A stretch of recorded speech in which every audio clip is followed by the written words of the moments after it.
नमस्ते दोस्तों, ज्ञान सर चैनल में आप लोगों का स्वागत है। आज हम इरिटेबल बाउल सिंड्रोम के बारे में डिस्कस करेंगे। ये एक पेट संबंधी समस्या है जिसमें हमारा जो लार्ज इंटेस्टाइन है वो अफेक्टेड होता है और इसकी वजह से हमें कॉन्स्टिपेशन की प्रॉब्लम होती है, डायरिया की भी प्रॉब्लम हो सकती है। कभी कभी कॉन्स्टिपेशन और डायरिया दोनों हो सकते हैं। पेट में दर्द होने लगता है और कभी कभी ब्लोटिंग और गैस की वजह से पेट फुला फुला सा लगता है।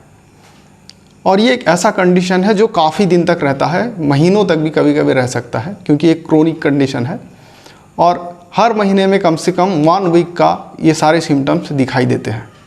डॉक्टर्स इसको अलग अलग नाम से भी पुकारते हैं, जैसे कि कुछ इसको कहते हैं IBS कोलाइटिस, कुछ इसको म्यूकोस कोलाइटिस कहते हैं, स्पास्टिक कोलन भी कहा जाता है, स्पास्टिक बावल भी कहा जाता है और नर्वस कोलन भी इसको कहा जाता है। IBS 4 तरह के होते हैं। पहला जो IBS होता है जिसे कहते हैं IBS-C, इसमें आपको कॉन्स्टिपेशन ज़्यादा देखने को मिलेगा। IBS में डायरिया भी होता है जिसको कहते हैं IBS-D, ये दूसरे तरह का होता है। और तीसरे तरह का जो IBS होता है वो मिक्स्ड होता है, जिसमें सबसे पहले डायरिया या फिर कॉन्स्टिपेशन होता है और उसके बाद डायरिया हो सकता है। यानी कि पहले डायरिया होगा, उसके बाद कॉन्स्टिपेशन होगा, उसके बाद फिर डायरिया होगा, फिर कॉन्स्टिपेशन होगा। इस तरह के सिम्टम्स दिखाई देते हैं जिसको कहते हैं मिक्स्ड IBS। और उसके बाद और एक IBS होता है जो इन तीनों में से कैटेगरी में से किसी में भी फिट नहीं बैठता है और ये डिफरेंट टाइप का IBS होता है। दूसरे सिम्टम्स दिखाई देते हैं जैसे कि एब्डोमिनल पेन, डिस्कम्फर्ट और पेट में गैस का जमना, ये सारे सिम्टम्स दिखाई देते हैं, जो कि ये तीनों IBS में किसी में भी फिट नहीं बैठते हैं।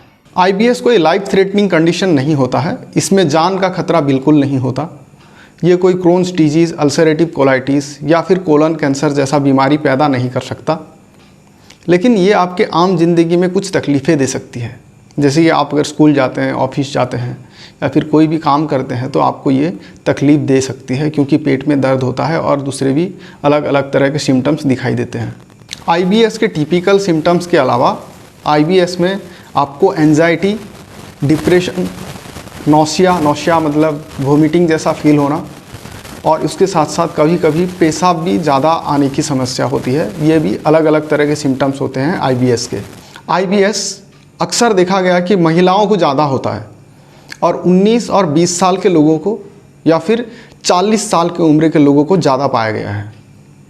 और IBS असल में क्या होता है दोस्तों, जो कोलन होता है हमारा जो लार्ज इंटेस्टाइन में, वो कभी कभी हाइपर सेंसिटिव हो जाता है, जिसकी वजह से उसमें थोड़ा सा स्टिमुलेशन से ही मसल कंट्रैक्शन होने लगते हैं, मसल मूवमेंट होने लगते हैं, जिसकी वजह से डायरिया या फिर कॉन्स्टिपेशन होने लगता है।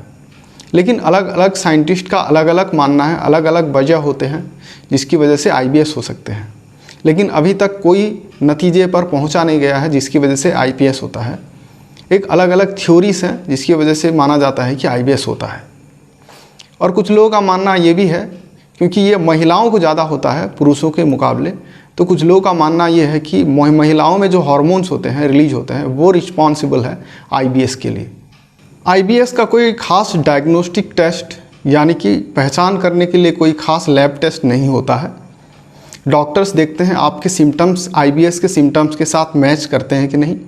अगर मैच करते हैं तो आपको कुछ लैब टेस्ट करने के लिए बोलते हैं, क्योंकि अगर IBS है तो ठीक है, IBS का ट्रीटमेंट दिया जाएगा। अगर कोई दूसरा हेल्थ प्रॉब्लम्स हैं तो उसको रूल आउट करने के लिए आपको कुछ डायग्नोस्टिक टेस्ट के लिए आपको भेजा जा सकता है, क्योंकि कभी कभी फूड एलर्जी से भी इसी तरह के सिम्टम्स दिखाई देते हैं। कुछ मेडिसिन्स की वजह से भी आपको IBS जैसे सिम्टम्स दिखाई देते हैं। कुछ इन्फेक्शन की वजह से भी ऐसे सिम्टम्स दिखाई देते हैं। इसी वजह से इसको रूल आउट करने के लिए कुछ आपको डायग्नोस्टिक टेस्ट के लिए डॉक्टर्स सलाह दे सकते हैं, जैसे कि xray, colonoscopy, endoscopy, blood test, ये सारे चीज़ें आपको डॉक्टर्स करने को कह सकते हैं। IBS का सिम्टम्स अगर सीवियर नहीं है, अगर आपको सीवियर IBS नहीं है तो आप इसको होम केयर से भी ठीक कर सकते हैं। कुछ लाइफस्टाइल चेंजेस आप कर सकते हैं। सबसे पहले पता कीजिए कोई मेडिसिन्स तो आप नहीं ले रहे हैं जिसकी वजह से IBS जैसे सिम्टम्स दिखाई देते हैं, या फिर आपको कोई फूड एलर्जी तो नहीं है, ऐसा कोई फूड आप नहीं खाते हैं जिसकी वजह से आपको IBS जैसे सिम्टम्स दिखाई देते हैं। और इस तरह से कुछ लाइफस्टाइल चेंजेस आप कर सकते हैं। स्ट्रेस से दूर रहें, क्योंकि स्ट्रेस की वजह से कई बार IBS और ज़्यादा बढ़ने लगता है, एग्रेवेट होने लगता है। और उसके साथ साथ आप कुछ डाइटरी चेंजेस कर सकते हैं, अपने खान पान में बदलाव कर सकते हैं। जैसे कि आपको स्पाइसी फूड अवॉइड करना होगा, क्योंकि स्पाइसी फूड भी कभी कभी IBS को ट्रिगर करता है। मिल्क भी हो सकता है आपको अवॉइड करना पड़े, क्योंकि कुछ लोगों को मिल्क से भी एलर्जी होता है, मिल्क से भी उन लोगों को IBS जैसे सिम्टम्स दिखाई देते हैं।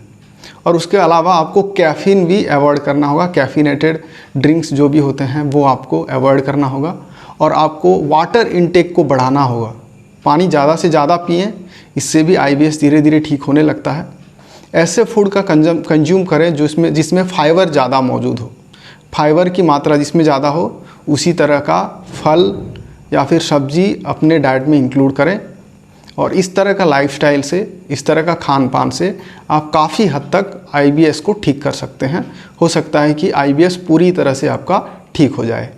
IBS के सिम्टम्स अगर काफ़ी ज़्यादा सीवियर हैं, जैसे कि डायरिया, कॉन्स्टिपेशन और दूसरे प्रॉब्लम्स आपको काफ़ी ज़्यादा हो रहे हैं, तो डॉक्टर्स आपको रिकमेंड कर सकते हैं कुछ मेडिकेशंस। जैसे कि डायरिया हो सकता है, डायरिया का मेडिकेशंस आपको लिख सकते हैं। आपको अगर कॉन्स्टिपेशन हो रहा है तो कुछ मेडिकेशंस कॉन्स्टिपेशन के लिए लिख सकते हैं। गैस और वोमिटिंग या फिर ब्लोटिंग हो रहा है तो आपको गैस के मेडिकेशन, एसिडिटी के मेडिकेशंस जैसे कि ओमेप्राजोल, रेनिटिडिन, ये सारे मेडिकेशन प्रेस्क्राइब कर सकते हैं। लेकिन उसके साथ साथ आपको डाइटरी चेंजेस में, जैसे मैंने आपको बताया, अपने खान पान में उसी तरह से बदलाव करना है जिससे जल्दी से जल्दी आपका IBS ठीक हो जाए। और यकीन मानिए, आप अगर अपने डाइटरी हैबिट चेंज करेंगे तो काफ़ी हद तक आप IBS से छुटकारा पा सकते हैं। हो सकता है कि पूरी तरह से आप ठीक भी हो सकते हैं।